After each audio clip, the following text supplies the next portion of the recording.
All right, joining me now is Representative Seth Moulton, a Democratic congressman from Massachusetts. Prior to that, an officer in the Marine Corps. I know you served in Iraq, sir. Thank you for joining us. Can you walk us through where you were when everything started today and what happened to you? I was in my office here getting ready to vote, and we were asked to stay in our offices, most of us because of COVID restrictions, and then go to the House floor to vote on certifying the Electoral College result.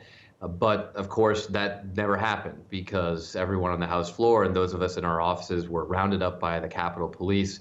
We've got a strong rap at the door and shouts, "Police, police," and they whisked us down the hallway and to a secure location in the Capitol complex where almost everyone in the House of Representatives, Democrats and Republicans, were all gathered to keep us safe because, frankly, they did not have enough Capitol Police to keep us safe in our offices or elsewhere in the Capitol.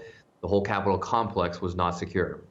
So as you're all in that secure location together, you Democrats and Republicans, I'm so curious, what were the conversations like with your colleagues across the aisle in that moment? Well, I pulled aside one colleague who's a fellow veteran and planned to vote against the will of the American people to certify this result. And I implored him again for the second time in 2 days to do the right thing for our country. He had told me yesterday that he thought that this would strengthen our democracy to have this debate.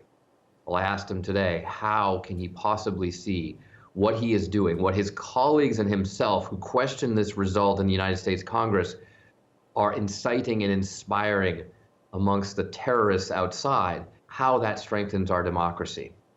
I also saw a small group of Republicans, of course, the most conservative Trump allies, proudly refusing to wear masks even in this incredibly crowded room. We were brought there for our safety by the Capitol Police, but these colleagues were imperiling our safety by refusing to wear their masks.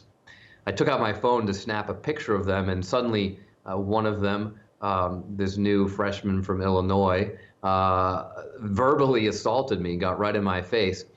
It's interesting that she was suddenly afraid of being outed for her hypocrisy. But the point is that it was a tense situation, but the Capitol Police had to have us there for our safety in this, as a mob assaulted the Capitol. One last thought for you, Congressman. I'm just curious, for better or for worse, does today change anything? It should. It needs to. My Republican colleagues need to come to their senses and realize that the violence outside the Capitol was inspired and supported by their lawless actions inside the House chamber, by challenging the fundamental principle of a democracy, which is that you, the American people, choose your leaders, and that we're just here to certify your votes. Okay. Representative Moulton, thank you very much. We're glad you're okay. Thank you.